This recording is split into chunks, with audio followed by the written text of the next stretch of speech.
मुख्यमंत्रीଙ୍କ କାର୍ଯ୍ୟାଳୟ ଓଡ଼ିଶା। ସମୃଦ୍ଧ ଓଡ଼ିଶାର ସ୍ୱର୍ଣ୍ଣିମ ଯାତ୍ରାରେ ଯୋଡ଼ି ହେଲା ଏକ ନୂତନ ଏବଂ ଗୁରୁତ୍ୱପୂର୍ଣ୍ଣ ଫର୍ଦ୍ଦ।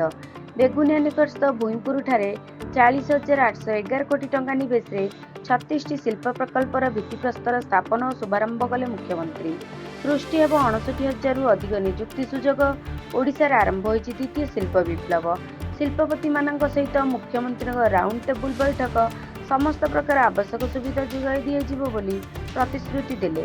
ଓଡ଼ିଶାରେ ନିଜ ଶିଳ୍ପ ସଂସ୍ଥାନମାନଙ୍କୁ ସମୃଦ୍ଧ କରିବା ସହିତ ସମୃଦ୍ଧ ଓଡ଼ିଶା ଗଠନରେ ସହାୟକ ହେବା ପାଇଁ ଉଦ୍ୟୋଗପତିମାନଙ୍କୁ ମୁଖ୍ୟମନ୍ତ୍ରୀଙ୍କ ଆହ୍ୱାନ।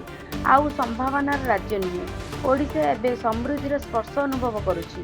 ମୁଖ୍ୟମନ୍ତ୍ରୀ ଖୋର୍ଦ୍ଧା ତା 8/4/2026 ଖୋର୍ଦ୍ଧା ବ୍ଲକ ବେଗୁନିଆ ଅଞ୍ଚଳରେ ଶିଳ୍ପ ଅଭିବୃଦ୍ଧି ଏବଂ ସମନ୍ୱିତ କାର୍ଯ୍ୟାନ୍ୱୟନର ପ୍ରତି ରାଜ୍ୟର ଦୃଢ଼ ପ୍ରତିବଦ୍ଧତାକୁ ଗୁରୁତ୍ୱ ଦେଇ ଓଡ଼ିଶା ସରକାର ଆଉ ଏକ ମାଇଲଖୁଣ୍ଟ ସ୍ଥାପନ କରିଛନ୍ତି। ମୁଖ୍ୟମନ୍ତ୍ରୀ ଶ୍ରୀ ମୋହନ ଚରଣ ମାଝୀ ଆଜି ଖୋର୍ଦ୍ଧା ଜିଲ୍ଲା ବେଗୁନିଆ ଅନ୍ତର୍ଗତ ଭୂଇଁପୁରଠାରେ 40,811 କୋଟି ଟଙ୍କା ନିବେଶରେ ସମୁଦାୟ 36ଗୋଟି ଶିଳ୍ପ ପ୍ରକଳ୍ପର ଶିଳାନ୍ୟାସ ଓ ଶୁଭାରମ୍ଭ କରିଛନ୍ତି। ଏଥିମଧ୍ୟରୁ 25ଟି ପ୍ରକଳ୍ପର ଶୁଭାରମ୍ଭ ହୋଇଥିବା ବେଳେ 11ଟି ପ୍ରକଳ୍ପର ଭିତ୍ତିପ୍ରସ୍ତର ସ୍ଥାପନ କରାଯାଇଛି। ଏହି ଅବସରରେ ମୁଖ୍ୟମନ୍ତ୍ରୀ କହିଛନ୍ତି, ଓଡ଼ିଶା ଏବେ ଆଉ କେବଳ ଏକ ସମ୍ଭାବନା ରାଜ୍ୟ ହୋଇ ରହିନାହିଁ, ଆମ ରାଜ୍ୟ ଏବେ ସମୃଦ୍ଧିର ସ୍ପର୍ଶ ଅନୁଭବ କରୁଛି। ସୂଚନାଯୋଗ୍ୟ ଯେ ଏହି ପ୍ରକଳ୍ପଗୁଡ଼ିକ ଶିଳାନ୍ୟାସ ଓ ଶୁଭାରମ୍ଭ ଦ୍ୱାରା 59,000ରୁ ଅଧିକ ନିଯୁକ୍ତି ସୃଷ୍ଟି ହେବ। ଏହି ଶିଳ୍ପ ପ୍ରକଳ୍ପଗୁଡ଼ିକ ମଧ୍ୟରେ ଗ୍ରିନ୍ ଏନର୍ଜି ଉପକରଣ, ଧାତୁ ଏବଂ ଡାଉନଷ୍ଟ୍ରିମ୍ ଶିଳ୍ପ, ବୟନ ଏବଂ ପୋଷାକ ଶିଳ୍ପ, ପ୍ଲାଷ୍ଟିକ୍, ପର୍ଯ୍ୟଟନ, କୃଷି ଏବଂ ଖାଦ୍ୟ ପ୍ରକ୍ରିୟାକରଣ, ପ୍ରତିରକ୍ଷା ଉତ୍ପାଦନ, ଆଇଟି, ଅଟୋମୋବାଇଲ, ସିମେଣ୍ଟ ଶିଳ୍ପ ବିଭିନ୍ନ ଜିଲ୍ଲାରେ ଆରମ୍ଭ ହେବାକୁ ଯାଉଛି, ଯାହା ରାଜ୍ୟର ଅର୍ଥନୀତିରେ ଦ୍ରୁତ ବିକାଶ ଘଟାଇବ। ଏହି ଅବସରରେ ଆୟୋଜିତ ସାଧାରଣ ସଭାରେ ଯୋଗଦେଇ ମୁଖ୍ୟମନ୍ତ୍ରୀ କହିଥିଲେ, ସମୃଦ୍ଧ ଓଡ଼ିଶାର ସ୍ୱର୍ଣ୍ଣିମ ଯାତ୍ରାରେ ଏକ ନୂତନ କିନ୍ତୁ ଗୁରୁତ୍ୱପୂର୍ଣ୍ଣ ଫର୍ଦ୍ଦ ଯୋଡ଼ି ହୋଇଗଲା। ବର୍ତ୍ତମାନ ଓଡ଼ିଶାରେ ଚାଲୁଥିବା ଦ୍ୱିତୀୟ ଶିଳ୍ପ ବିପ୍ଳବର ଏହା ହେଉଛି ବାସ୍ତବ ପ୍ରତିଫଳନ। ପ୍ରତିଶ୍ରୁତିରୁ କାର୍ଯ୍ୟାନ୍ୱୟରେ ଏବଂ ସମ୍ଭାବନାର ସମୃଦ୍ଧି ଆଡ଼କୁ ଉଦ୍ଦେଶ୍ୟ ନେଇ ଓଡ଼ିଶା ଆଗକୁ ବଢ଼ୁଛି। ଆମ ପ୍ରତିଶ୍ରୁତି ଆମେ ନିଶ୍ଚୟ ପୂରଣ କରୁ ବୋଲି ମୁଖ୍ୟମନ୍ତ୍ରୀ ଶ୍ରୀ ମୋହନ ଚରଣ ମାଝୀ ଆୟୋଜିତ ସାଧାରଣ ସଭାରେ ଉଦ୍ବୋଧନ ଦେଇ କହିଛନ୍ତି।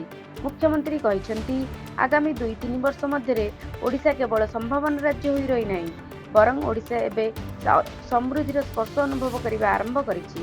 ଆଗାମୀ କିଛି ବର୍ଷ ମଧ୍ୟରେ ଆମ ରାଜ୍ୟ ଏକ ପୂର୍ଣ୍ଣ ସମୃଦ୍ଧି ସମ୍ପନ୍ନ ରାଜ୍ୟ ଭାବେ ବିଶ୍ୱ ଦରବାରରେ ଉଭା ହେବ। 59,000 ନୂଆ ନିଯୁକ୍ତି କୌଣସି ଦୃଷ୍ଟିକୋଣରୁ ଏକ ଛୋଟ ଉପଲବ୍ଧି ନୁହେଁ।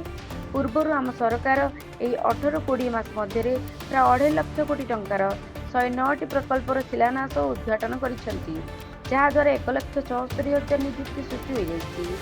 ଆଜିର ଏହି କାର୍ଯ୍ୟକ୍ରମରେ ଆଉ 40,000 କୋଟି ଟଙ୍କାର ପୁଞ୍ଜି ନିବେଶ ହୋଇଛି ଏବଂ 59,000 ନିଯୁକ୍ତି ସୃଷ୍ଟି ହୋଇଛି। ଆମକୁ ଯେଉଁ ସାମଗ୍ରୀ ବିଦେଶରୁ ଆମଦାନୀ କରିବାକୁ ପଡ଼ୁଥିଲା, ସେଗୁଡ଼ିକ ଏବେ ଆମ ଖୋର୍ଦ୍ଧା ମାଟିରେ ତିଆରି ହେବ। ଏହି ସଫଳତା ଆମ ପାଇଁ ଗର୍ବ ଓ ଗୌରବର ବିଷୟ। ଓଡ଼ିଶାରେ ନିର୍ମିତ ସାମଗ୍ରୀ ବିଶ୍ୱ ବଜାରକୁ ଯିବ ଏବଂ ଆମ ଶିଳ୍ପ ବ୍ୟବସ୍ଥାକୁ ଆହୁରି ସ୍ୱାବଲମ୍ବୀ କରି ଗଢ଼ି ତୋଳିବାରେ ସହାୟକ ହେବ।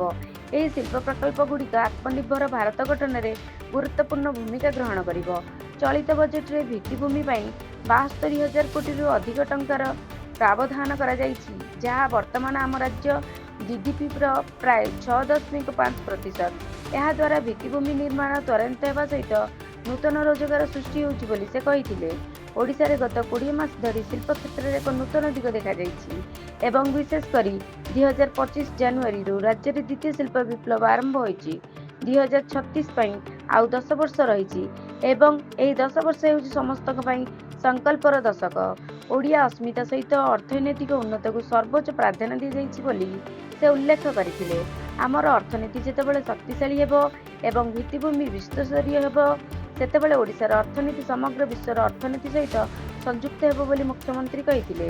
ରାଜ୍ୟ ତଥା ରାଜ୍ୟ ବାହାରୁ ଆସିଥିବା ଶିଳ୍ପପତିମାନଙ୍କ ସହ ଏକ ସ୍ୱତନ୍ତ୍ର ରାଉଣ୍ଡ ଟେବୁଲ ବୈଠକରେ ଯୋଗଦେଇ ରାଜ୍ୟରେ ଆରମ୍ଭ ହେବାକୁ ଥିବା ବିଭିନ୍ନ ପ୍ରକଳ୍ପ ବିଷୟରେ ଆଲୋଚନା କରିଥିଲେ। ରାଜ୍ୟର ଶିଳ୍ପ ଉନ୍ନତି ପାଇଁ ଓଡ଼ିଶା ସରକାର ସମସ୍ତ ପ୍ରକାର ସହଯୋଗ ଯୋଗାଇବାକୁ ପ୍ରତିବଦ୍ଧ ବୋଲି ମୁଖ୍ୟମନ୍ତ୍ରୀ କହିଥିଲେ।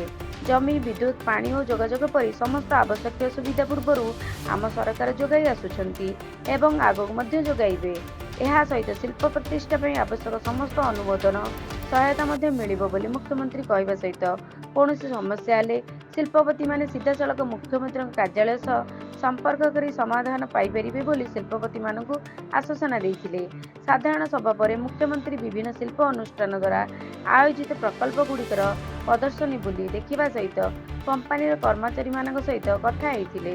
एही अवसर शिल्प मंत्री श्री संपद चंद्र स्वाई कहिथिले जे आजिर एही भित्तिभूमि एवं शुभ उद्घाटन कार्यक्रम एक विविध स्थिर एवं भविष्यत ପାଇଁ प्रस्तुत शिल्प इकोसिस्टम गठन ପାଇଁ राज्यर प्रतिबद्धताକୁ प्रतिफलित करे।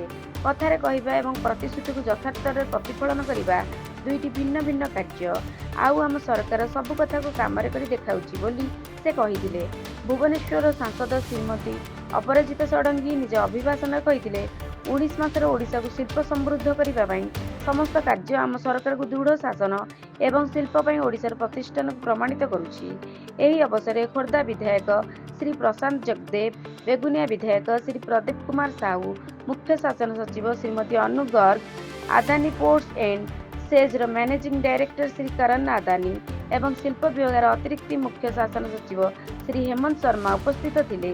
यह सहित आज शिलान्यास और उद्घाटन हेउथिया विभिन्न कंपानीर प्रतिनिधि माने मध्य एही कार्यक्रम उपस्थित रहिथिले।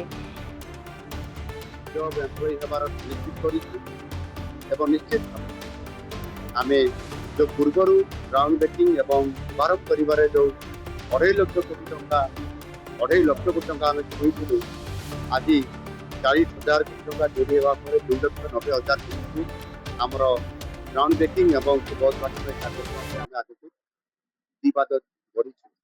निश्चित भाव में एथिरे विशेष करिकी ओडिशा को समृद्ध करिबा एवं ओडिशा विजन डॉक्यूमेंट 2036 एवं 2047 ताकू आधार करी ओडिशा को भारत वर्ष रे अर्थनैतिक दृष्टिकोण आमे भारत वर्षर श्रेष्ठ जो 5टी राज्य भितर स्थानित हम ओडिशा या आधार करी आज प्रत्येक क्षेत्र में सशक्त करवा, महिला सशक्तिकरण करवा, युवक मान नियुक्ति देवा एवं ओडिशार भविष्यतर दायित्व कांधरे देवा एवं चाषी मान सशक्तिकरण करवा, गरीब लोक मान आगू आसवा, हरिजन एवं आमर जो माने पछुआ वर्ग अच्छा अनुसूचित जाति एवं अनुसूचित जनजाति से आगू अर्थनैतिक दृष्टिकोण आगू आनिबा ये प्रकार नीति आपणाई आज आम ओडिशा रे प्रथम थर करी 2026-27 आर्थिक वर्ष जो बजेट आनी 3 लाख कोटी टंका पार कर अर्थात 3,10,000 कोटी टंका को पहुंचे। आज आम कैपिटल एक्सपेंडिचर रे अर्थात पुंजी निवेश करिबारे भित्तिभूमि निर्माण करिबारे आज आम 72,000 कोटी को छुईचु जहाँकि आम राज्य जीडीपी ये 6.5% और से आधार रे आज शिल्पायन को प्राधान्य देवा आ से क्षेत्र में आज आम यही केवल खोर्धा माटी रे ही अर्थात खोर्धा जिले में ही आम पाखापाखि ये 38,000 कोटी टंकार इन्वेस्टमेंट गत प्रथम डेट रे एवं आज तारीख अनुसार जो दुईटी कार्यक्रम रे आम से 38,000 कोटी टंका एवं 60,000 युवक को नियुक्ति देवार कार्यक्रम रे सुनिश्चित आम पक्का करी कार्यक्रम को त्वरान्वित करूँ। गत 3 अप्रैल 2025 रे जो प्रकल्प गुड़िक आम ग्राउंड ब्रेकिंग करूँ ता भीतर आज किसी प्रोजेक्ट आम शुभ उद्घाटन भी आज कर जो मानकर प्रोजेक्ट को शुभ उद्घाटन आज करलु द्वितीय फेज प्रोजेक्ट को पुणी आज आम ग्राउंड ब्रेकिंग को पुणी आम कलु ये प्रकार आम प्रति आस्था प्रकट करवा एवं आमर इंडस्ट्रियल पॉलिसी एवं आमर इनसेंटिव जेभली भाव में आम उद्योगपति मान को आकर्षित करी दिल्ली मुंबई आपंकर कलिकता सिंगापुर हैदराबाद बड़ी अनेक सहर को जाकर आकर्षित कर आनिबा आज आम सफल हो आगामी दिन में निश्चित भाव में समृद्ध ओडिशा बनइबारे जो आगामी 10 वर्ष आम आमर ओडिशा प्रदेश गठन जो 100 वर्ष पूर्ण होगा बेलू निश्चित भाव में ओडिशा जो विजन रखी आम समृद्ध ओडिशा ताकू निश्चित भाव में